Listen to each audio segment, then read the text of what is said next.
Orindura, enchanter, sat quietly, but his friend Olivar Catif, sword master, approached him, saying, "Hey, Orin, what are you doing here so quietly?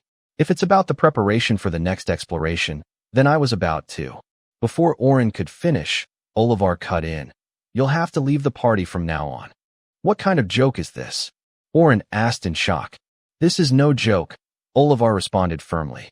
"You've been with us since we were kids, but with your current abilities, it's going to be difficult for us to continue. You're lacking." 8 years ago, Orin and Olivar formed this party together when Orin was only 10.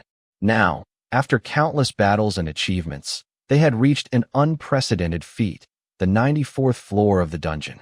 As a team of S-rank adventurers, they were legends, but now, Orin's magical abilities, especially his support magic, were being questioned. "I know my abilities aren't as strong as the others," Orin admitted. "But if I leave, what happens to the party? The dungeon will be much harder to clear without me." Olivar sighed.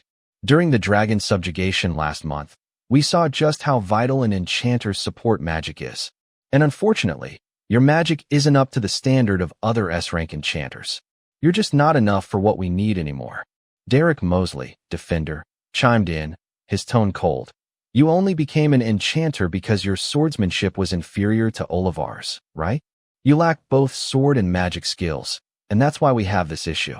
You don't have the right to complain." Orin tried to defend himself. "I only became an enchanter because I was the best fit for it, and my self-developed magic helped us survive the dungeons. We survived together." "Enough," Derek interrupted. "You've always been the jack of all trades, master of none." Annery Wiles, magician, also scolded him. "You're an A rank at best. You've been a nuisance, acting like you know more than us. You've always been in the way." With these harsh words, Orin realized his place in the party had changed. He was no longer needed.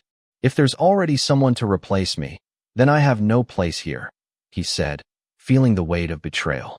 "I'll leave." Olivar nodded. "Finally decided to leave? Good riddance," Annery sneered. The next day, Orin, now alone, reflected on his situation. He wasn't going to let this setback define him. "I have a few options to earn money," he thought. "First, I can explore the dungeons and sell the items I find. Second, I could get a stable job. Third, I could start my own business, but that's a long shot." Ultimately, he chose to stick to what he knew best, dungeon exploring. "I came here to be a dungeon explorer, not to follow Olivar. I'll return to being a swordsman," Orin decided. "I just need to regain my senses first." He visited the newly resurfaced dungeon, determined to sharpen his skills once again. When asked by the guild staff if he was going alone, he confidently showed his guild card, revealing his status as a 94th floor dungeon clearer. Surprised, the staff allowed him entry, wishing him luck. Dungeon 1st floor. The horned rabbits were easy prey. Perfect for getting my sword senses back, Orin thought as he sliced through them effortlessly. Dungeon 3rd floor. The beasts were increasing in number, but Orin was ready. He also began experimenting with his support magic. Though it was incredibly useful, the magic had a time limit of 3 minutes. He timed his buffs carefully, using them to boost his strength while fighting. As he fought, Orin thought back to being called a jack of all trades, master of none. "If I keep evolving, I'll reach a point where I'll be called omnipotent," he promised himself. Dungeon 7th floor.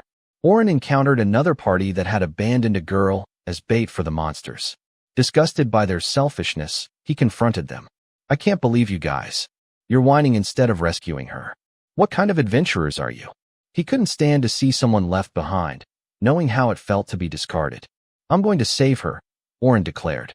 He faced the overwhelming beasts, determined not to let anyone be abandoned like he was. Orindura, the enchanter who was once seen as weak, had no intention of staying down. With his sword and magic, he would carve out his own future, one where he wouldn't be defined by others' doubts.